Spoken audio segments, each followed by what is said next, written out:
wait for a few seconds here for Instagram to catch up. So I'm going to have my sip of my cafe con leche just to make certain that I wake up. Just don't slurp it, please. Oh, I can't. I poured most of it on my lap already, so my lap's getting a good coffee today. You did good, as long as you're like not turning off people as soon as they like log in with a coffee slurp. Nope. No coffee slurp today, but it is Sunday. If it's not just any Sunday, for us it is double D Sunday because we have both the storm, Debbie, out there threatening us, and the head of the blue wave, Debbie Mucarsel-Powel, coming on to us and talk to us in a moment and we are thrilled to death because we got 3 candidates here, which is great because everybody's coming up towards the primaries. We think it's so important you get a chance to hear these voices because it's important to get visibility and to know the face from the voice and the ideas. And that's what we're all about here. Now, I am Gary Stein, your political director here at Suncoast Normal, and this is the rotation.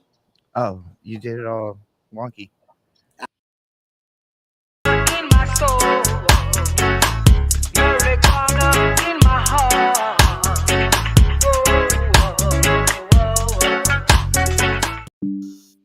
All right, that was too loud. I did that just to confuse Carlos. That said, he's a vegan atheist. Pardon? It worked. I'm totally confused. Well, that's good. Well, you're a vegan atheist, so I guess that's part of the confusion. Hey, that doesn't turn off anybody when they hear that. And a quasi-Cuban. And he's frozen, ladies and gentlemen. Left. On the left is, can you hear me now? Yeah. Okay. I'm in Hernando County. We have the best internet that money can't buy. So don't worry about that. But I blame Blaze in Gully guy because he is in charge of this area. So we'll just blame Blaze. It's got it. I got it tattooed on the wall over here. Blame Blaze. Anything that goes wrong, blame Blaze. That's the way it goes. Anyways, to my left, on the left-hand side of that frame, is our deputy director, Carlos Angel Jose Armida. Thank you, everybody. Thank you. You're too kind. Yeah, he has to have at least 2 middle names because that's just a thing. and again, we don't have our executive director here, Chris Cano. He is at home with his brand new baby, and Poppy has got a sick baby, and you don't want to mess with that. Chris, if you're listening, if you've got that big ass diaper, don't put it near the fan because you know what happens when you put the diaper near the fan. We're not going to get into that right now. But where we are just thrilled again because we have such an incredible race this year. I mean, everybody was really down for a while, and now the energy is so high, and it all seems to be moving towards a blue wave. Go figure. Maybe it could be because those guys are spouting I don't know what, and the other side is spouting actual sentient thoughts that are for the most of the part true. So we are bipartisan here, but I got to tell you, we do like to lean towards the folks who are actually talking the truth, and we'll let you guys decide. We're not going to tell you how to vote, but we will educate you and let you know exactly how things are going. And to that effect, we're going to start out with our very first guest here, Congresswoman Debbie Mucarsel. Oh, Mucarsel? Yeah. Oh, can I call you? You got it. Where's the applause? The background applause.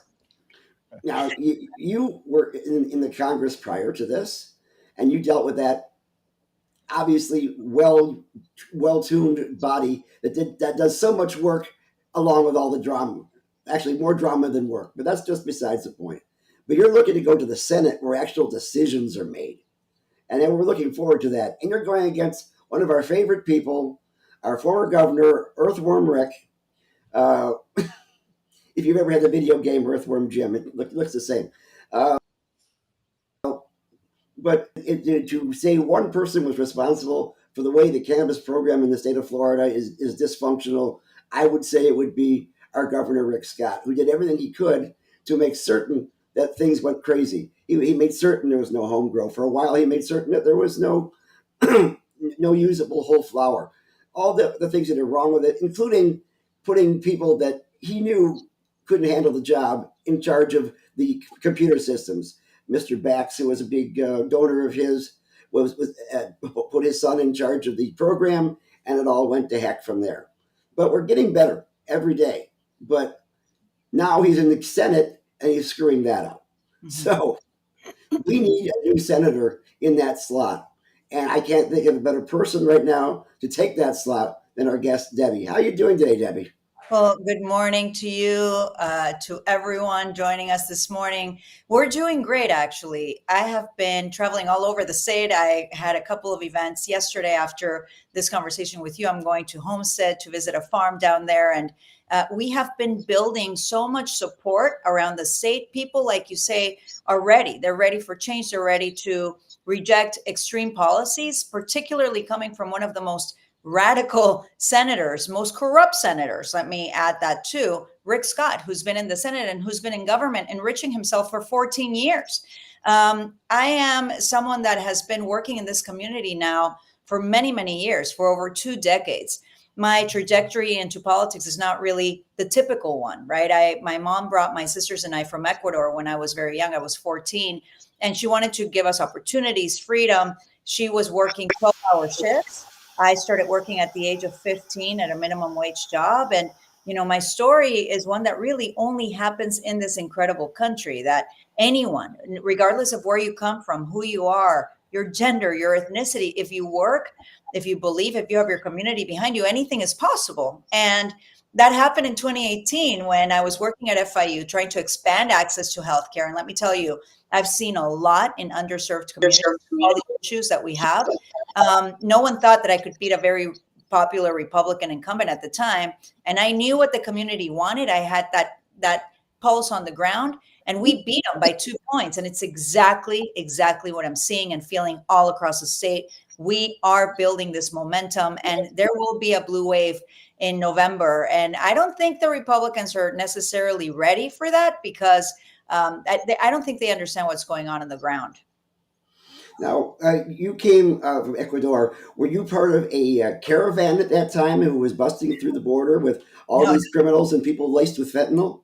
No, absolutely not. Look, I talk a lot about when I came. I actually came under Ronald Reagan, when President Reagan, a Republican, understood the contributions of immigrants. And it was easier, not much easier. I mean, coming into this country legally, it's a long process. You go through a very strict vetting process. My mother, my father knew that we wanted, my mom wanted to come in here with my sisters and I legally. And, she applied for the papers for a long time in Ecuador. And my father was very intent also in making sure that we did everything the right way. But under Ronald Reagan, those opportunities were available for immigrants. He understood that this country was formed by immigrants. And it is. Everyone that lives here in the United States, except for Native Americans, came from another continent, from another country. And unfortunately, they have been these extreme politicians like Rick Scott, who has been using the immigration issue to weaponize, to divide, to criminalize human beings that are fleeing dictatorial regimes, that are starving. These are moms that can't feed their babies. In Venezuela, we are seeing what's going on right now with the dictatorship under Maduro. He's not recognizing the result of that election. He's trying to take over. He's now targeting his opponents. There's a lot of violence increasing in the country. So, of course, people are fleeing that regime. And instead of trying to provide legal pathways, they have used this issue to criminalize human beings seeking refuge. So these are not the Reagan Republicans that we had back in the 80s. I came here in 85 when I was 14. These are people that are creating and strategically growing a white Christian nationalist movement that is extremely dangerous. And when they say they want to deport everyone, believe me, it doesn't matter if you have your US passport. If you look and sound like an immigrant, they will deport you. And that's what's so scary right now with Project 2025 and Rick Scott leading that effort and wanting now to become Senate Majority Leader. So we have to win this race to keep the Senate majority. It runs through Florida. We are building the campaign to do it. And I hope that everyone supports our efforts and joins our campaign. Now, I've read a good portion, which is crazy, of the Project 2025, and this mass deportation they're talking about isn't just the people who they feel have come through illegally, but they're going back a couple generations forward and backwards, where they're going to take away the citizenship of those folks who were born here, of folks who came here illegally, and again, people like yourself who came here just as a child. And it really doesn't make a lot of sense. And I know that it's to my knowledge that one of the reasons that South Florida is such a Republican bloc at times is because so many of the Cubans appreciated what Reagan did in regards to the Pan boat lift and bringing folks over there, even though Castro did his thing to actually include people who he didn't want desired as desirables in There we go. That's what in happens when Cuba. Gary The doesn't fact come to is, the studio. they all decided, well, yeah, I know. How much did you lose? Something was a good about Reagan speech. being a Republican and Cubans. Yeah, Reagan. Everybody seems to want to vote Republican because of Reagan. Well, here's the news, dudes, over in South Florida. Just like salami does not belong in Cuban sandwiches, Here. Reagan is dead, and you need to move on. Yeah. That is a truth, and that is you need to have a more open idea, because the Republican Party of Reagan is not the same as the Republican Party right now. No, it's not, unfortunately. I mean, and I think that people all over the state, the people that I've talked to, and it again, students in different universities, seniors, single moms, people are so tired of the politics, of the division, of the polarization. They want to come to a place where they can once again come back together, feel proud of being a Floridian, have friends that are of opposing views, but they're not your enemies. I mean, we can disagree on certain issues, but we are all, one state. I'm so proud of being a Floridian. I'm so proud of the people that we have living in the state who are working so hard to make sure that they can feed their family, that they have a good quality of life. And we have these policies that have been really taking away those opportunities for too many families. Now, you have actually one thing in common with Rick Scott, which I think is interesting. Obviously, it's not the money, because he actually taught us just how much a governorship costs and just how much a Senate campaign costs, because he did it from his own pocket. Probably because the other donors were looking at him and saying, "Nah, I don't think so."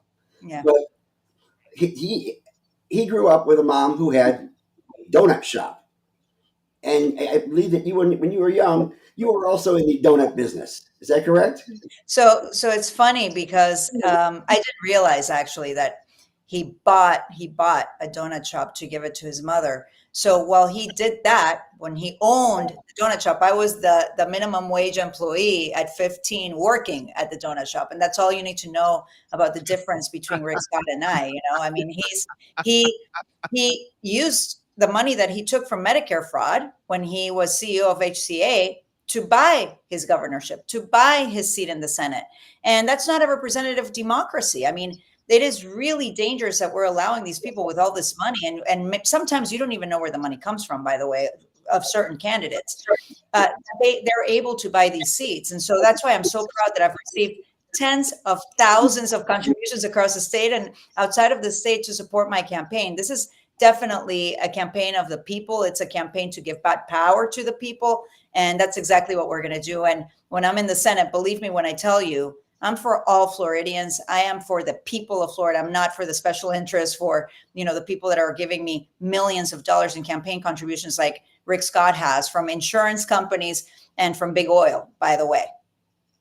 Now, the one time there's several times, but one time that I met Rick Scott was when I had helped pass a bill for kids with autism. And I got a chance to go to his office and be part of the signing ceremony. And he handed me the pen, which was always kind of nice.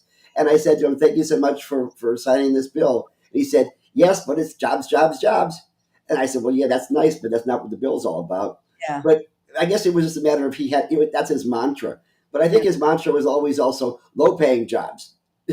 Because he's more interested in getting everybody involved in the service industry, low-paying jobs, and nobody getting a living wage.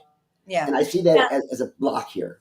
Yeah. And when he was governor, if you remember, he actually cut down significantly the unemployment benefits. And that became a huge issue during the pandemic when people were losing their jobs. It was the lowest unemployment benefit. And you pay into that, right? No one's giving you anything for free here.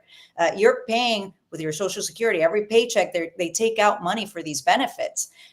So he has created a lot of the issues that we're facing today, including the insurance crisis. Gary, I talk about this all the time. We are paying higher insurance rates now because of what he started when he was governor by giving these special interest groups, the insurance companies, gifts. Okay. Yeah, you guys talk about how he was promoting only like low paying jobs. And now the biggest issue that I think facing Florida is that a lot of Floridians have moved out of here because they can't afford to live here anymore. The cost of living's gone up. Yeah, exactly. And, it's affecting our teachers, our nurses. You can't have a growing economy without a strong middle class. And if you can't afford to pay for your rent, if you can't afford to pay for your property insurance rate, you're starting to think, okay, I can't do this anymore. I'm going to have to look elsewhere. And people are moving out. And again, a lot of the farms that we have, the agricultural industry here in the state of Florida, which is a huge economic driver, they're losing their workers. And they're very upset about some of the policies that have come out of Tallahassee. So I'm glad that we have two great candidates also joining today on how they're going to help us bring back, some decency and some balance into our legislature in Tallahassee as well. Well, Florida gives us a chance to go ahead and set up citizen initiatives, although they've made it harder than heck. But we got at least two of them right now that are so important, that are actually reflective of what the other folks have done to make the situation worse, that we're trying to make better as a voting bloc. And that is, of course, Amendment 3 and Amendment 4. And I know that your time is short, so I would like to get your take on those two amendments and what you see going forward. Yes, and I've been very vocal about this. I strongly support yes on both amendments. It is time that we legalize the use of recreational marijuana for adults. And, as a mom, it took me a while to get there. I wanted to understand exactly what was on this amendment. But I have a 16-year-old, a 19-year-old, a 24-year-old, and I see how easily accessible it is for a lot of these young teens to have access to it. And the good thing about this amendment is that once you legalize it, once you regulate it, the data shows that it's harder for teens to be able to have this easy access to it. And also it'll bring significant funding to our state that we can make investments on roads, on education, also on mental health programs. We have a huge issue right now on the lack of mental health counselors in schools and all over the state. So I'm a strong proponent, and also on Amendment 4, right, which is the right for a woman to be able to make her own decisions as it pertains to her own reproductive health care. This is central to the dignity, to the health care of a woman. It's a fundamental civil right that a woman should be able to make this decision free of government interference. Can you imagine having Rick Scott in your doctor's office telling the doctor what you can or cannot do to your body? That's exactly what's going to happen if you vote yes on Amendment 4 to make sure that a woman has that right to choose. But then Rick Scott goes back into the Senate and pushes for a national abortion ban. He is a proud supporter of the most extreme ban on abortion, the 6-week abortion ban that has hardly any exceptions to rape and incest. And we see a rise in violence against women, a rise in maternal mortality rates as well when you have these extreme bans. So I'm a proud supporter of both amendments. I'm glad to see them on the ballot. And let's remember, in 2016, Floridians voted overwhelmingly to legalize the use of medical cannabis. And it's time that we legalize the recreational use so that we don't allow these, traffickers to sell on the black market. I mean, it just makes it much safer for Floridians once you pass this amendment. And what else? I know anybody can vote for you statewide because you're going for a statewide position. So for the folks who are out there who have issues, what is your bullet points for your platform?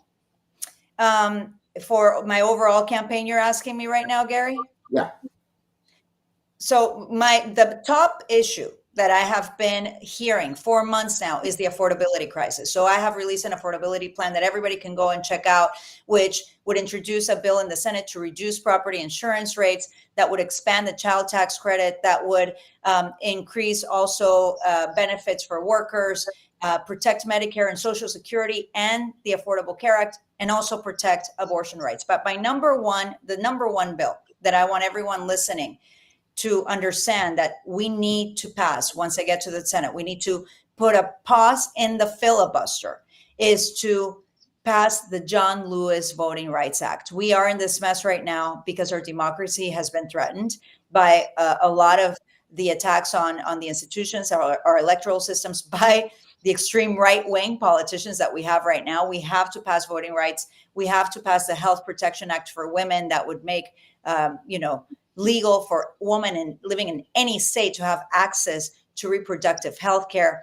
And when I was in Congress, by the way, I voted significant for many pieces of legislation to legalize the use of adult recreational marijuana, to make sure that financing was available not only to these huge monopolies that want to come into our state and monopolize this industry, by the way, but also to provide financing to minority-owned businesses, to make sure that we decriminalize the use of marijuana so that we provide criminal justice reform for so many young men and women who have been incarcerated because of the use of marijuana. It has to stop. So there are a lot of issues that are part of my platform, but I would say that the top are affordability crisis, lowering costs for families, protecting our healthcare, Social Security and Medicare, and women's rights. And if anybody wants to help your campaign, how do they reach you? Please go to debbieforflorida.com, sign up to volunteer, support this effort. Follow me on social media at Debbie4FL. Send me, any comments. I try to look at my messages when I can on social media. Promote the campaign. We need a lot of volunteers, and make sure that you're registered. Make sure you vote in the August primary. Make sure that you make a plan for that, and also for November 5th, so that we can show the country who Florida is. It's ready for change. Okay. No, gracias por su ayuda y trabajo. Es claro. Appreciate it. I have no idea what you just said. What did you just say?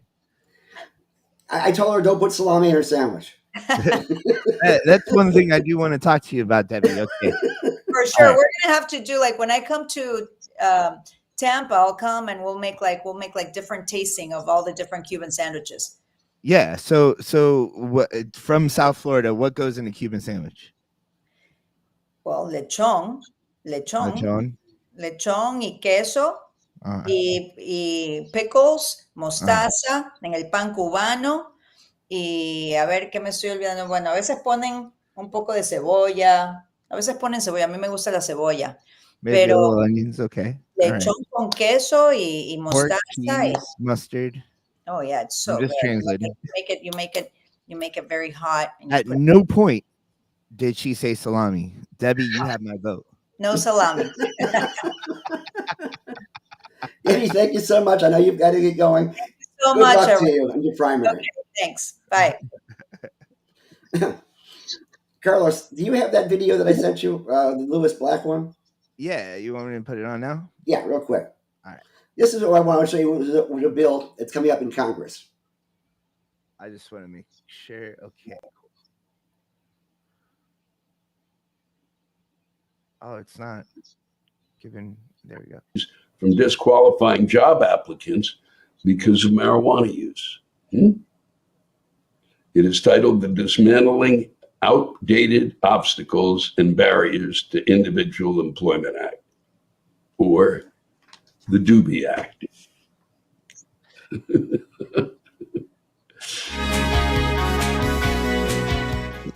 Senator Gary Peters, the Democrat from Michigan, introduced a bill that would bar federal agencies from disqualifying job applicants because of marijuana use. It is titled The Dismantling Outdated Obstacles and Barriers to Individual Employment Act, or the Doobie Act. Now, I wrote this bill years ago. Well, there we go.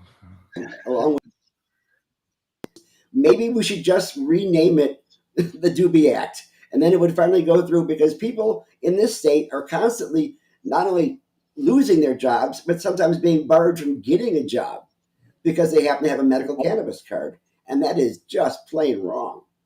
But we do have a bill that does allow state employees to not have their employment affected by having a medical card, because it just makes sense. It actually makes people better employees, because it includes a study that shows that first responders, when they're allowed to use the medicine off shift and when they're not on call, prevents PTSD attacks and therefore makes them better first responders because those guys have seen things they cannot unsee. So we need a legislature that's willing to go along with us for all the things that we have to do to make things happen. Now, shifting that deal, I did say it was a double D day. It's actually a triple D day because we got Debbie and we got Debbie and we got DEI because they actually use this word DEI in so many bad connotations, and it's not a bad thing. They don't even know what the DEI stands for. The E stands for exclusion. No, it doesn't.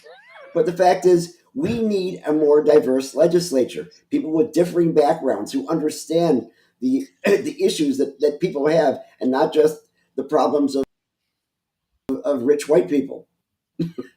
Facts. Which I'm sure they have some. But you were saying, Carlos? No, I'm just agreeing with you. I said facts. Okay. I think there's a lot to. I mean, I don't understand how somebody can be a cannabis activist in Florida, giving that we passed medical in 2016, and we're seeing the state of our medical program, and I don't understand why there's such a hatred towards Amendment 3. Right? Like our chat is filled with people who are just upset that Amendment 3 is coming from True Leave. And they don't care that it would legalize marijuana. They don't care that it would end the arrests of thousands of people. They just care where it's from. They care about business. They care about the money that they don't want the True Leave to get the money that this amendment would put forth. But here's the thing is like, we're coming from amendment 2. We're coming from this medical industry, right? The state, the legislator has had the ability to fix all of these issues with our medical program, yet they haven't done it. Things that people are complaining about Amendment 3 for like growing cannabis, for not having an open system. It is so important that we get not only diversity, but diverse people who understand that this is an issue for the legislator. This is an issue that the legislator can absolutely fix. Gary, I don't know who you want to introduce first, but it's important that we get people to understand that these are the people that are going to actually introduce change in Florida. Well, I actually want to introduce that wonderful person just to your, I guess that's your right. No, your left, my right, right? All right, there we go. Because I'm looking this way. Now, you have her on a shorter chair because I know she's a lot taller than you. We're the same height sitting down. Okay. Okay, we're not going to get into that. But this is Ashley, who I met just recently, and you have quite a resume. You're going for state office, and you are going to raise the bar. So give us a little bit of your background and what brought you to go ahead and start running for office. Sure. I overcame a year and a half of homelessness right here in Tampa, harassment, discrimination. I faced a lot of barriers and challenges on my journey, and I found employment, which was not easy, as a part-time bank teller. I worked in the financial services industry and learned tons of things about how to follow the money. Because if you really want to know why we have a lot of problems in our state level politics, it's because of this thing, the money. The money is exactly the thing that will tell you who's in charge of something and who is influencing something. And having been someone that has worked in the financial services industry, I have a boatload of experience of following the money. I actually was a registered investment advisor. I passed my Series 7 and Series 66 licenses. I followed the money. I built relationships with people in the community, and I started volunteering left and right. I ran a chamber of commerce in Tampa for about 6 years as a non-paid volunteer. I built it into an economic empowerment program in Tampa They have 3 staff people now. And in fact, just a week and a half ago, the scholarship foundation that I created for youth in the community just got a scholarship, just got a big, huge donation grant from the Seminole Hard Rock Hotel and Casino for $49,000. And so following the money and knowing that you can get some of these corporations to give back to your community, and then what you do with it is always the question. So I did a lot of stuff with the resources I wasn't even provided, but I had to work really hard to find them. Some of the things that I've done is I actually advocated with the city of Tampa to add people with disabilities, to add veterans and LGBTQ entrepreneurs all to the city of Tampa's procurement processes. So small business economic empowerment is literally my jam. It's one of the many things that I've done in running a chamber of commerce for 5 years. I actually brought a $12.5 million economic empowerment international business convention right to downtown Tampa. We sold out the entire Embassy Suites and the entire Marriott Water Street Marriott hotel. Yeah. Thank you. And we sold those hotels out. I collected 0 commission for that because it was all about giving back to my community. So I've been doing economic empowerment and to the point where actually I recently was consulting for a Chamber of Commerce in Washington, D.C. on an economic empowerment program that grew entrepreneurship by 400%. And then I started building relationships with communities across all the differences that we have as humans. And that led me to become PNC Bank's National Vice President for Diversity, Equity, and Inclusion. And I know that this whole concept of DEI is potentially scary for some people. But the ironic thing is that the definition of diversity is the presence of differences that make us each unique. So technically, by definition, there are 22 million diverse Floridians because there are 22 million Floridians. So this is like this process of how we work together to learn and grow about all of us because we're all different. And so for some reason, this might be a scary concept, but I can tell you I'm excited to talk more about that concept. And then I know EE is not exclusion, it stands for equity. The ironic thing about equity is that this is something that Florida families have to practice every single day. Like when I go to the grocery store, I have a budget. And when I get to the shopping lane, I'm kind of doing the math in my head. And if I've overspent while I was walking around the store because I didn't get everything as a BOGO, because really that's the only way that you can survive, because I live paycheck to paycheck and running my own company. Because I walked away from the corporate sector. I literally built an entire brand about empowerment of people while doing research about empowerment of people for the differences we have as a human. And I can tell you that the money is tough. It's literally tough. It's tough for me every day. I'm not funding a campaign with millions of dollars. I'm literally going to people around the state and around the US and getting people to get passionate about our race, which is really flippable. So I'm excited to answer those kinds of questions as well. But this concept of realizing that these issues people are facing, and so equity is all about recognizing what's in your shopping cart. And at the end, you might have to put back the candy bar because you're literally already at your limit of what you can spend. And like if I'm making a meal for my kids, because I have 2 kids, my 19-year-old who's really, he's 6'5". This guy eats way more than my 17-year-old who's 5'11". So, this is that process, is that you wouldn't make just one meal and give everyone the same thing. Sometimes people could be more hungry. People might need more resources. People might need less resources. And this is exactly what equity is. So it should never scare people away. It's something that we do all the time. And then inclusion, I'll finish there. Inclusion happens every day. It's like everyone who's watching on the stream right now, this is your moment for inclusion. You can leave a comment. That's the world that we live in, right? You can say anything that you wanted to say in the whole history of the world. You can think that I'm the most intense, weirdest, craziest person. And in fact, I know that we're attacking somebody for being weird, but you know what? If I had to choose between weird and normal, I'm going to choose weird 365 days in the year, okay? But I think that that's this thing that we have in this world, is that inclusion is the opportunity to be a part of the discussion.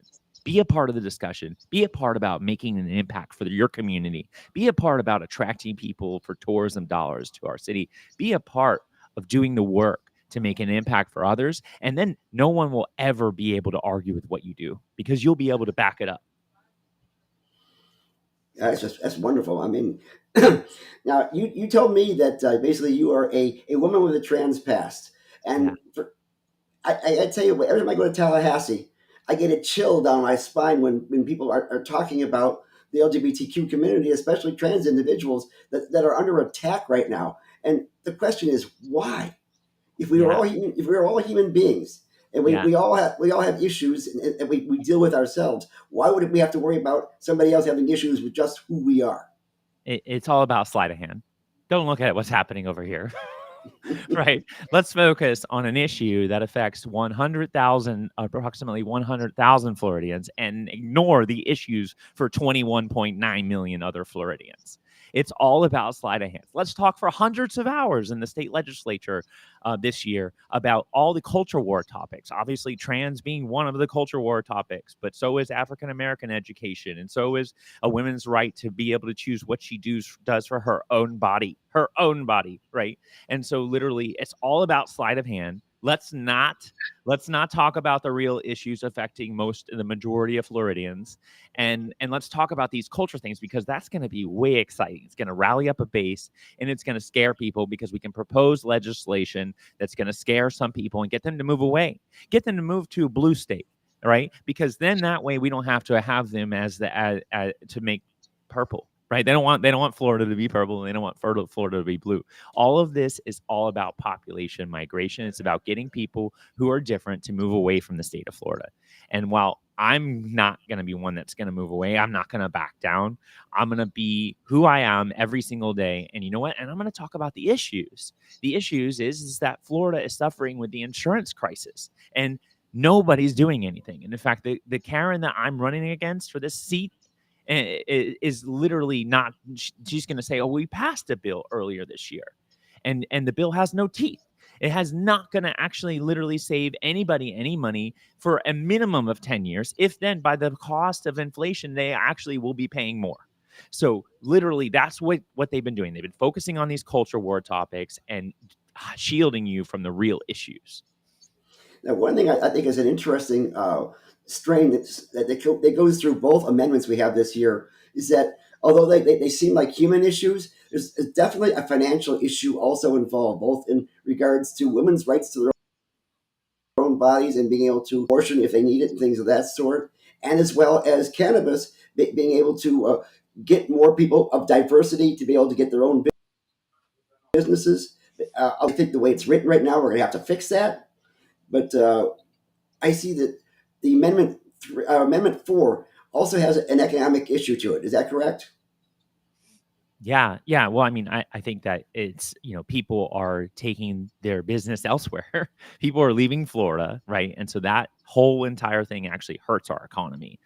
The other fact is that people are actually literally navigating towards health agencies outside of our state, and gaining access to reproductive health. So I think that actually that 1 and 3 also has a disproportionate effect on us if not passed, because I know I can tell you right now, I utilize the services that other states offer and in purchasing recreational marijuana, and then we bring it right back in. And so people are bringing it in, and Debbie mentioned that people are, kids like mine are potentially getting it from the black market. My kids aren't, but because we're using some of the resources that we have access to. And I think that is that money thing. Back to what I said originally, follow the money. The money is literally walking away. And why is it walking away? It's walking away because somebody is getting a lot more money. So go and look at your Republican candidates and see exactly what money they're getting in their PACs. Go and see, because you can see exactly the list right on the state of Florida's candidate tracking system, and then look up their PAC as well and see exactly what companies and what organizations are giving them money. And it will tell you everything you need to know about their entire process. Now, one of our great listeners mentioned that we've never had a more, I guess, pro-cannabis governor than DeSantis. And sorry, but That I'm paraphrasing, but that's crazy. And they mentioned the fact that, well, yeah, he brought us whole flour. Well, let's be clear. He gave us whole flour because he got a nice sized donation from John Morgan after he got elected to get that flour made available, and that's the reason he changed. I have a feeling he's going to talk about the hemp donations. Yeah. No, that's one He thing. looks that- like he's using it right just now. to get there he is. Hey, Yeah. you're back there, Gary. every, I have a everybody- feeling that you were talking about that sizable donation to the hemp from the hemp industry to DeSantis. Yes, it's amazing how this sizable amount of money has gone to DeSantis. He vetoed the bill that allowed the hemp industry to go forward, and then he also got his biggest donor this last couple of days to put $12 million into a say no for 3 campaign. Now, that Amendment 3 is not perfect. For those folks who say, why doesn't it have home grow in it? It's because it can't. Because the way the law is written right now, you have to have a single subject rule, which means that you can't have a bill that both legalizes adult use cannabis and allows home grow. In fact, you're going to have legalized cannabis before you get home grow. That is basically the way it's going to have to go. You can't have them both at the same time. So be patient. This is a step towards that, not a reason for you to vote against it. Now, it does say that only the current MMTCs can actually sell the stuff, which means all the small businessmen are being cut out. That means the legislature has to step in and fix that, because they're going to be the ones who set the rules once this thing goes into effect. Because it doesn't say specifically you can't do that in the bill. So that's why it's so important that we have legislators who realize what the flaws are in this and realizes the strengths of it as well. You see that same thing, Ashley? Yeah. Oh my gosh. Yeah. I mean, this is the thing, is that the state legislature, they don't have to do that right now because they have a supermajority. And so if the Democrats could actually flip 5 seats in the state House of Representatives, then they can circumvent that supermajority that exists right now. And my seat is in the top 5 of the most flippable seats in the state legislature races. And I can tell you that my district right now has almost 30% of the electorate are independent voters, people who don't register as a Republican or a Democrat. And so they're wide open. They're over this supermajority not actually having to act. It's like, it's ironic in the fact that they're supposed to legislate, but they literally just basically do what Ron DeSantis tells them to do. And so if you want to know what they're being told to do, follow the money that's going into the Ron DeSantis PACs, because he actually opened 2 in the last month and a half. And go and see exactly where that money's coming from and who it's coming from, because that'll tell you exactly what his legislative agenda is going to be if you elect any Republican in the state legislature. Exactly, any Republican, because I just want to point that out. Follow the money for every single legislator out there, any Republican and any Democrat. Yeah. All the Democrats in the Senate voted against the hemp industry. It was Republican legislators that were paid off to write bills against the hemp industry, right? Ron DeSantis vetoed these bills that we're talking about right now, but he also in his veto said that it's coming back. It's going to come back next year. We're going to have to fight the same fight, right? We need to pass Amendment 3 or cannabis is screwed in Florida. It's going to stay screwed. There you go. Yeah, it has a lot of twists and turns to it. That's why it's so important. If you want to know more about this kind of situation, we have a town hall coming up this Tuesday, a virtual town hall. It's statewide, so you can join from anywhere and get information on Amendment 3 and the pros and cons. Yes, there are pros, and yes, there are cons. But you decide what is your priority, and you decide how to vote. We're not going to tell you how to vote. We're just going to give you the information that you need, because God gave us free will. Sorry, Carlos. I pray And that means you have the right to vote however you wish. That means you can mix your ballot, because now, well, actually, you can't do it during the primary, but when it gets to the general, you can mix your ballot and you can vote for Republicans, you can vote for Democrats, whoever you feel is right. I mean, I'm an independent. I make certain I attack both sides equally, because none of us has a monopoly on the right thing to do. I'll give you an example. Carlos, you have that other clip that I sent you? Sure. We had a lady on last week, Therese Wakefield Gamble, that is running against Kim Daniels. Kim Daniels is a very interesting woman. She represents Jacksonville. She is a pastor, and she has a very unusual set of ideals. Here's an example of one of her sermons. If Carlos, you can pull that up. And you can talk about the Holocaust, but the Jews own everything. I thank God for slavery. I thank God for the crack house. If it wasn't for the crack house, come on somebody, God wouldn't have never been able to use me how he can use me now. And if it wasn't for slavery, I might be somewhere in Africa worshiping a tree. And you can talk about the Holocaust, but the Jews own everything. Just so you know, I'm a Jew. I don't own anything. Practically. Carlos knows that I am not a rich man. I own a timeshare. Okay. 1 week. Okay. But this is who Teresa is running against, and she's a Democrat. And they actually were getting ready to vote her out, but they gerrymandered the district, and she's back where she is right now, and she's running against Teresa. So if you guys in Jacksonville have a chance to vote, please do vote for Teresa Gamble, because that Kim Daniels is going to come back in again. And be honest with you, there's no Republican voting in this race at all, because basically Kim Daniels is the Democrat, but she's also the Republican essentially. She has a lot of Republican viewpoints, including the fact that she's extremely against Amendment 3. She is against Amendment 4. And she also put in a bill last year to make Bible study mandatory in public school. So this is who we deal with over in Jacksonville. Make certain you vote properly as far as that thing is concerned. But let's go back to Ashley for a second. Ashley, first off, where is your district? So people know who can vote for you. Yes. So it's in Tampa. So downtown Tampa, South Tampa, and all of the Tampa Hillsborough County waterfront, moving up the coast over towards northwest Hillsborough County, which includes areas of West Chase as well. And then people can go right onto my website at ashleybrundage.com. And there you can check out all my positions on all the issues. You can also click the button to volunteer, and also consider making a donation, because you can go onto the state website and see our donations tracked of who we're accepting money from.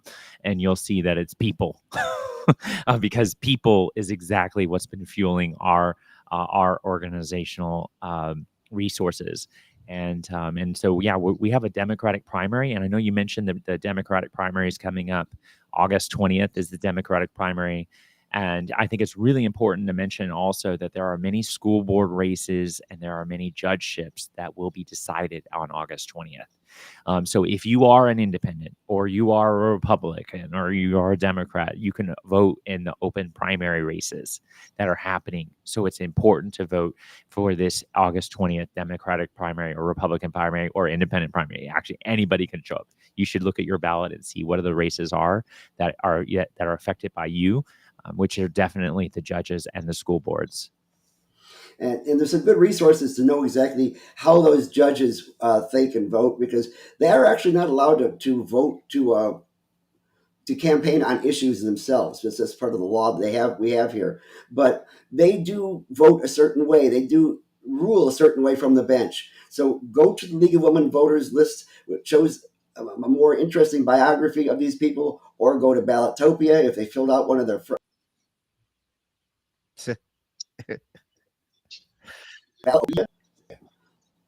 and or I guess there are other issues. Also, Tampa Bay Times also had a wonderful spread as far as who's going to be in the election. So do your research. Everybody hears that thing all the time, but this is true.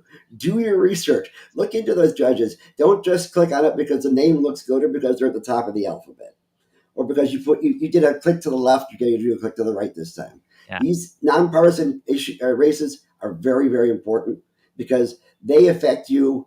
Number one, if you're in front of him, or because somebody you love is in front of them, or if issues come in front of them. because eventually these guys may also get to the point of controlling policy when they get to the Court of Appeals and they get to the Supreme Court. So make certain you pay attention to those judge races. Those are also very, very important. Now, Ashley, before we go on to Tyrell, where can people help you? How can people can assist you and find out who you are? Yeah, so definitely ashleybrudage.com. That's our one-stop shop for everything for our campaign. People can donate, people can volunteer. In fact, right now I have a whole team of volunteers running a phone bank. So you can actually volunteer from anywhere in the US, which is really impactful for us.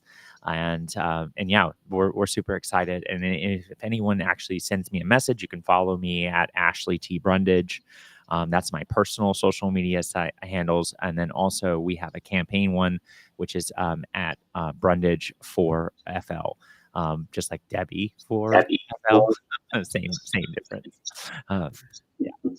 And it wasn't mentioned, but I think this is pretty cool about you. You're actually a best-selling author. I am. Yes. Yeah. Yes. Yeah, there is that. Yeah. And I've consulted for some pretty cool people, Democrats and Republicans alike, from Joe Biden to Chad Chronister. So, Wow. yeah.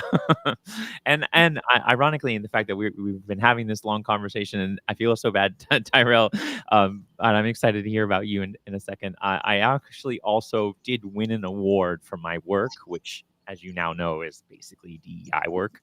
I won an award from Florida Governor Ron DeSantis. So Little does he know. And again, I apologize, Tyrell.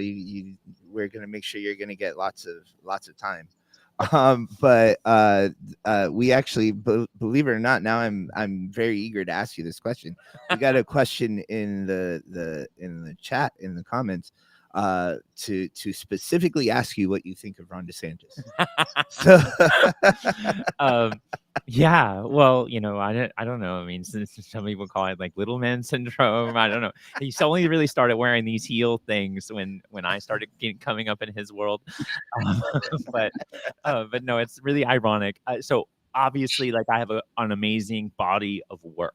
Like, the work that I've done has been really impactful for my community, and I've been doing it for many years. And so that was what was presented to him and his team with the Florida Commission on the Status of Women. And so they chose my application, and I was one of the 7 women that won the award. And so then, obviously they some people maybe did the research, maybe some people didn't. I have no idea. That's really not my problem. But I do know that I showed up to the luncheon, and when I walked in, one of the women who was organizing the event was kind of surprised that I was there, which was really funny. And she was like, "Oh, you're here!" Like, I RSVP'd for me and my son and my best friend. Okay, so it wasn't like they didn't know I was coming. And she came, and then she left, and then she came back to me and she said, "So we're going to have to cut the speeches from the agenda on this event because the program is running over." And so then I was like, "Oh, are you cutting just my speech, or are you cutting all the winners' speeches?" And they said, "No, we're cutting all the winners' speeches." And that you have something really powerful to say when someone changes the entire agenda and script of an entire luncheon and award program and doesn't allow 6 other women to speak and muting one. And this is exactly what your Republican supermajority has been doing for the state of Florida for so often. And this is exactly why I'm running against Karen, because we have enough Karens in this world. It's about time to elect someone that actually has literal work experience and understands the impacts that can be made for all people across all the differences for all 22 million Floridians. Fantastic. And now, those people who have gone to Tallahassee and testified in front of committees, they know exactly what you're talking about, because they will change the list so that some people get 15 minutes, next person gets 30 seconds, especially they know exactly who they are. When the Constitutional Revision Committee went forward, Pam Bondi was flipping through the people who were going to be talking soon. She saw my name and she stuck it at the back of the pack, so that by the time that I got the chance to speak, I had 30 seconds and there was only 4 people left on the panel. Everybody else had gone home. They do that. They do that. They try to squelch the votes the voices they're not interested in. That's just the way it is. Now, a lot of people, including some guy on the chat today, said that we're supposed to be bipartisan and all that bit. Well, we're actually more than that. We're tripartisan at least. I'm an independent. He's an independent, guys. Yeah. Like I said before, the show. Anybody who said that, fuck you. But we have here a independent running for state House representative who knows Central Florida from one side to the other practically. Tyrell Hicks. Tyrell, welcome to the show. Oh, thank you guys for having me. It's wonderful to be here. It's been great to listen to all the conversation, and it's kind of shitty that I had to follow up Ashley with her impressive resume. I literally have only been a Marine my whole life. You know, I retired from the Marine Corps in 2022 and was hoping just to move back home to Florida to like raise my kids finally. And that was like right at the time when the state kicked off all the anti-woke trash and, you know, not preparing our kids for the future, denying them the education that they need and access to those programs. And I've got a wife and a daughter, you know, so I've got tons of gripes with the state. And so just thank you for having me. And we're glad to have a vet on and an independent as well. So you can't call me an independent because we have an independent party of Florida. I'm a no party affiliated candidate. So like nationally, I would fall under the independent umbrella, but like we have an independent box for Florida. So slightly different. Jamie and Aaron got a vet box. That's one thing we were working on. We're trying to get rid of the other box, you know, the felon box. But if we do that, then Trump would be able to vote. So we got to be careful about that. But we're good to see that people who have served our country want to continue to serve when they get home, and that's even with a cooler beer than you could possibly have in the military. Yeah, I mean, ever since I got out, I haven't shaved, and it's doing good for me, I guess. Besides aging me a little bit.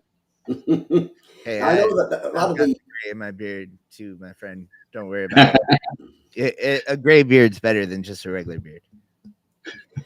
I don't have any black left in my beard, I don't think, except for my mustache. But we'll work on that later on. You know, there's dyes for that, but they tend to melt, I think. But Tyrell, what made you decide to go ahead and run for office? I was angry, honestly. Like I said, I retired from the Marine Corps in 22, moved my family back home here to Florida. And, you know, this was supposed to be our forever home, you know, and everything was supposed to be perfect, our happily ever after.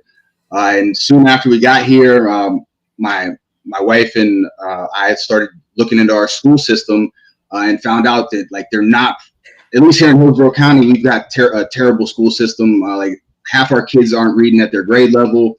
And that's like a huge concern for me because the whole reason I stayed in the Marine Corps for the time I did was for my kids. So that they could have a better future, a better starting point than I had, so that their future could be better than the one I've attained. And so I started looking at, like, what are all the problems in the school system? And there are many, but the biggest is that their school systems have just been underfunded for so many years. And that started at the state legislature level. So I looked up to the state legislature, found who my local representative was, and like his voting record was one of the easiest things to find, and it was just disgusting.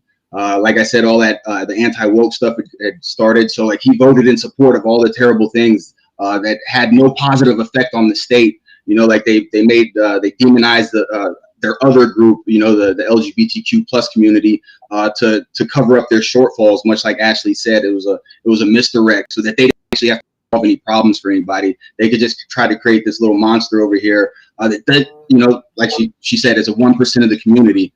How could that have all these negative effects when you guys control all the levers of power? And so I figured nobody else. I looked at last year, the 22 election, reached out to the young lady who ran, Larissa Wright. She wasn't going to run again. So I was like, well, if she's not going to do it, I'll figure this thing out. And so, I mean, here I am. Fantastic. One thing about the school systems that always drove me crazy over the last few years, they keep on driving home this thing about parental rights.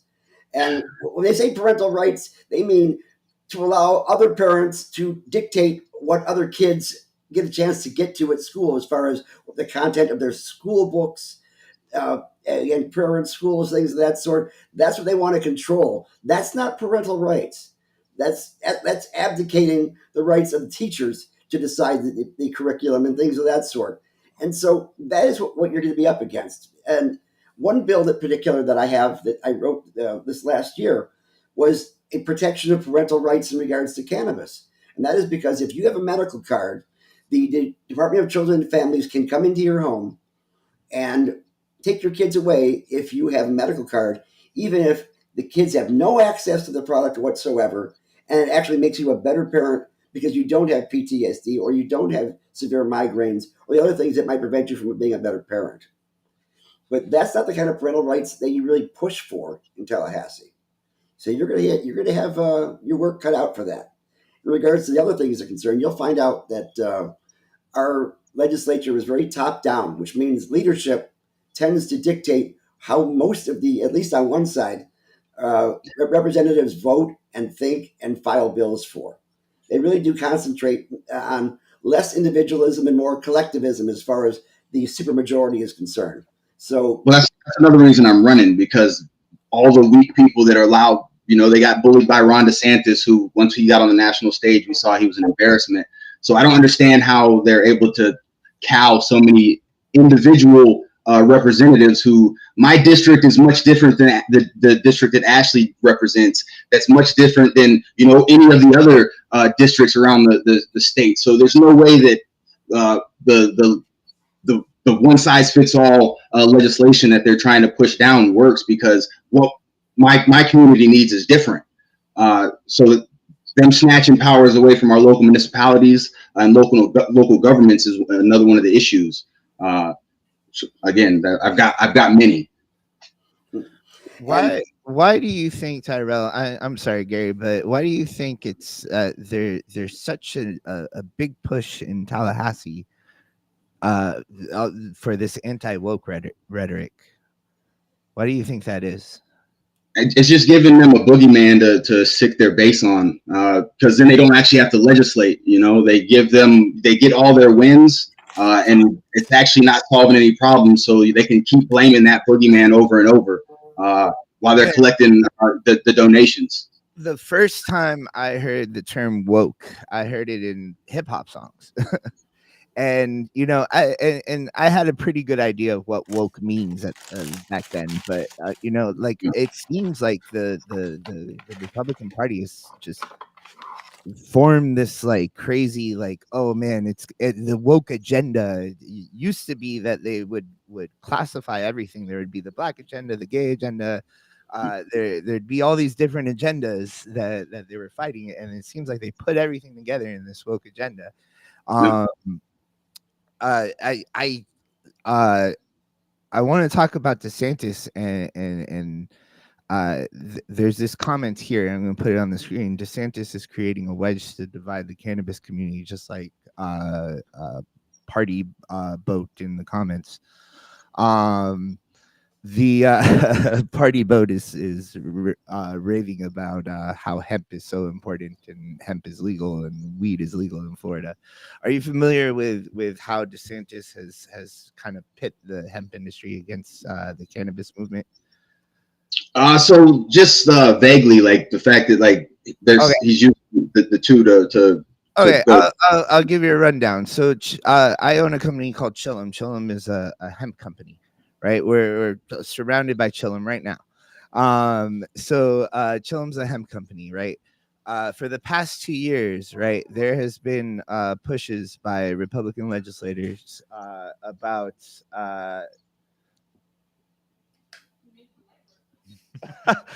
I'm sorry, there was an emergency here in the shop. Okay, so for the past 2 years, Republican legislators have put forward bills in order to screw over the hemp industry, right? And they've actually passed both times. First time it was amended to something suitable. Second time, right, it passed and it was unsuitable. But Ron DeSantis went ahead and vetoed it, right?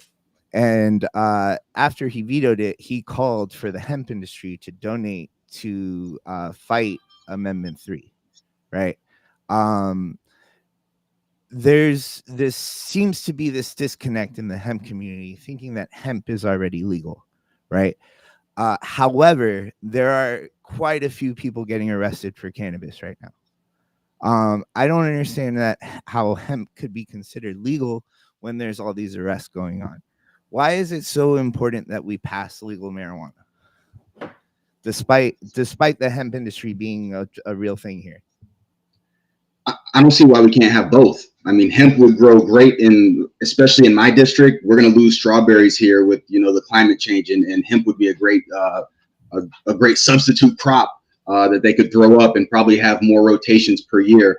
But back to your question, it's because of the criminalization. We still have people getting locked up for something that they can't afford to buy into the medical program because it's expensive to have. And it's honestly just pay to play at this point. So full legalization is the most logical step, because then we could tax it and send that money to schools and the social services that we need here in the state. The state already did the study that said they bring in $500 million annually, and that's probably a conservative estimate. So yeah, it's silly at this point for hemp or cannabis to be legalized when we should be trying to maximize the return that we could receive and better invest in our communities. The hemp groups that were working on fixing this law before they actually went ahead and got filed and approved and voted on and then vetoed by the governor, they gave a lot of money towards the governor's campaign, and miraculously it got vetoed. But they need to understand that votes in the House are kind of like a parking meter. You can't put a quarter in there and expect to keep your car there forever. Eventually, they'll come by and ticket your car. Same thing goes on with the legislature. You can go ahead and donate to a campaign this year. It doesn't mean that bill won't come back next year when you're out of money. Yeah. And go after it again. That's just the way it is. That's the way agendas go. They are doing 3D chess. They work on things through time and will continue to go on. So the fight is still on. We need to make certain that that patients have rights, so you don't get taken off the transplant list if you have a cannabis card. Make certain you don't lose your employment. Make certain you don't lose your kids. And also, if Amendment 3 doesn't pass, we need to have reciprocity, which means that if somebody comes in from another state and they have a medical card, they should be allowed to get some medicine here, as opposed to having grandma kind of come here on vacation and leave on probation because she happens to have her medicine with her. That's the situation. And for the medical program itself, we need to protect the medical program. That is so, so important. And if we do have an adult use program, we need to make certain that it does not destroy the medical program, because for some people, because it's not taxed, it becomes more affordable. And again, in many states, what you can get on a medical program is not the same product you can get on an adult use program, because you have certain cultivars, not strains, that's actually for viruses, cultivars that are specific for particular diseases, infirmities, and that kind of thing. So we need to concentrate on that as well. But obviously, Tyrell, you are for Amendment 3, is that correct? Yes, that's correct. And we want to make certain that we continue to push that forward. Where is the parameters of your district? So I have the northeast corner of Hillsborough County in District 68. It's from Valrico all the way to Polk County line, and then from my southern border is looking at Pinecrest Road, and then all the way up to Pasco. So a big chunk of Hillsborough, of the northeastern section of Hillsborough County. That's a lot. Does that include Brandon? So some portions of eastern Brandon, yes. Because that's an interesting area. I mean, I would hate to lose Wish Farms. I love their strawberries. I love going to the strawberry festival. I tend to avoid the dinosaur world, which is kind of a weird theme park. It's based on giant foam dinosaurs, but whatever. This is Florida. But you've got a diverse population there that is both urban as well as rural. Yeah, it's extremely large, and like I said, it's super diverse, and it covers so much that you have everything, because we have a big population of migrant workers that are out here from time to time doing the fields. Then we have our regular population. We've got all the snowbirds that come down, and then we've got, of course, our suburban area with Brandon and Plant City taking up a big chunk. So how are people learning about you? How do people know your name? So I'm getting out, trying to be everywhere the people are. You could follow me at TyrellHicks.com, and all the social medias you'll find on there. Me being an MPA, it's hard. I don't have a party apparatus to boost my name, and there's a Democrat running in the seat also. So I'm being drowned out, I guess, kind of, sort of. But 30% of the district and, like 34% of the state are independents, no party affiliated voters. So we're a huge section of the electorate. So, podcasts like this are getting me out there so that they know that we exist, and that there's great candidates who want better for our communities that aren't just assigned to a party, and that really want change in the state and want to see better for all Floridians. Party system. Do you think that there can be a three-party system that works well in this country, or at least the state? I mean, honestly, I think it would be better for us, but with the way the two parties are set up and control all the power, it's not in their interest to add a third player to the chessboard, So right now, I mean, I'm doing it from the local level, and hopefully, I've connected with some other groups, Independent Veterans of America and stuff, we're trying to build a movement to make that a thing.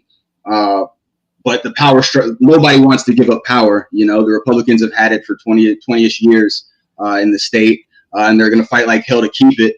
And once the Democrats get it, their whole slogan is vote blue no matter who, which is also trash, because, you shouldn't just vote for somebody because they have the same party as you. You got to look in, like you said, do your research and know who you're voting for, because there's tons of Democrats out there who don't support 3 and who are wishy-washy on 4. So we have to know who we're voting for and ensure that they're actually their views align with our own, and they're people who want the things that we want in our communities. I mean, I have a lot of friends who are libertarians, and that's an interesting party because, as a party, they're very diverse. I mean, you have some people who are very serious, and some people who walk around with boots on their heads. And then there was Carlos's roommate at one point in time. It wasn't my roommate. He wasn't my roommate. I studied philosophy with him at the same time. Yeah, and he had kind of a weird philosophy, kind of semi-white fascist. Yeah, his name was Augustus Sol Invictus, which is crazy enough. But if anybody was following him before, he's probably the reason why the Libertarian Party of Florida did not gain that much traction. It doesn't have that much traction anymore because he was pagan and very racist, and help form the Charlottesville protests and stuff like that. He was a crazy guy. Well, NPIs are crazy too, but they're necessary for our body politic. And as Ashley mentioned, it's a very important demographic that people need to go to because of that they can go either way. So we need you both as candidates and as voters, because I think it's great that you guys just use that free will to be able to take a look at the entire situation and go after it. And I appreciate the message you guys both present, where you have to really look deep now. It's funny, in this age of information, right? You're supposedly supposed to be able to find as much information as you can about politicians, but I mean, I think it's important not to just look on whether or not somebody's red or blue. I think it's important not just to even look at their platform, because I've seen plenty of politicians in Florida that have ran on a specific platform and have completely ignored it once they got in there, right? And as a matter of fact, gone against it. It is important to look at and see how these people vote. There's a lot of Democrats in Florida. I am now a staunch hardcore liberal. Democratic Socialists, I believe it was. I used to be one of those libertarians that Gary was talking about, but We can't say that socialist word. That's a bad word there. Okay, scare. I We can don't want to say scare. it. I don't want can to scare say away it. my independence. Okay. I can say it. I'm not running for anything, but I know we're in the same box here. Okay, come on. all right. I am liberal. There you go. Is that okay? I can say I don't know. I mean, my grandfather was a transplant to this country who embraced the socialist movement in part because of that. That's what a lot of Jews did when they got involved in the unions as well. So that's kind of that's a semi-socialist movement, I would say. But I know that McCarthy was kind of looking at them kind of strangely. But that's just the way it is. I mean, it's good to have a diversity of political opinion. That I think that's what makes democracy work.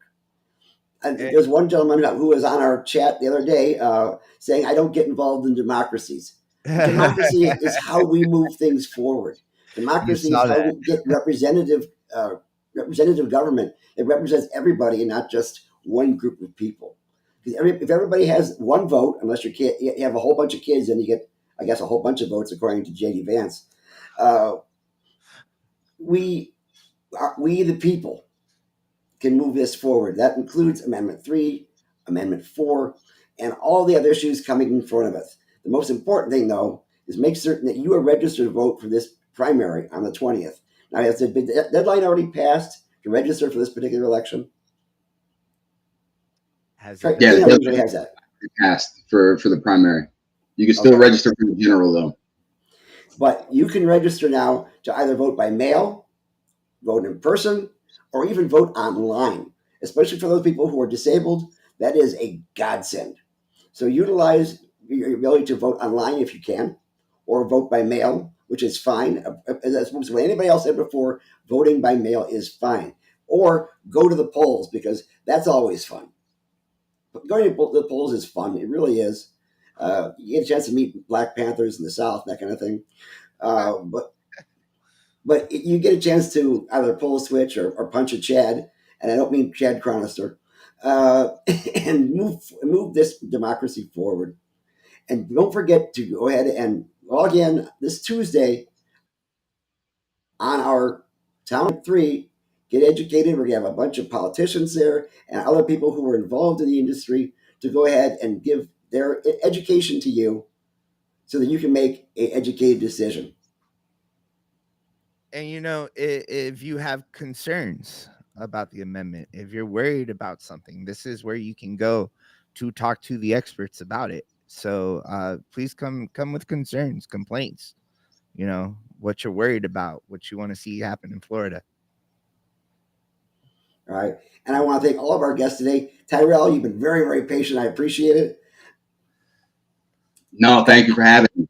I lift my pipe to you because I'm about to take my medicine. Yeah, I'm going to go as soon as I get off, actually. Got to go outside. And he's frozen, but I think that's their show. I guess so. And of course, Carlos had what 2 dabs before the show and 2 dabs after. I think it's nice, even out kind of thing. I can't wait to get these next 2 dabs. But if you're not going to join us on the town hall, the least you can do is become a member of Suncoast Normal. Yes. It's $25 a year, and you get a number of great things. First off, you get 25% off any Chillum location. You get a gold leaf lapel pin, which I'm not wearing right now, but it's pretty damn dope. And you get discounts on future events that we're holding. We're going to, I believe, the next event that it's a little bit off, but we're going to hold an event in October. I believe it's going to be a Halloween themed event. So please join Normal. All of the great stuff. Are you frozen, Gary, or not? Nope. Okay, so all those bills that Gary was talking about, how he writes bills and presents them to legislators, we basically invite candidates onto the show, and then Gary's like, "Oh, I wrote all these bills," and then if and when you get elected, he's gonna be like, "Hey, remember when we had you on the show? You kind of owe us now, and can you pick up this bill?" Yes, call me Mr. Quid Pro Quo. Yeah. Wow. So quite possibly we might have some bills in the legislature pretty soon. All of that happens because you donate, you become a member to Normal, you come to our events. Gary doesn't take a salary. He wishes he did, but he can't, as not on my watch. And it's not because my people have all the money either. If I'm not getting paid, Gary ain't getting paid either. No. No, thank you everybody for watching. And Gary, you got anything to say? Peace out. Stay dry. Storm's coming. And for the folks who are in the West Chase area, watch that storm surge, damn it. And thank you to our guests. Thank you.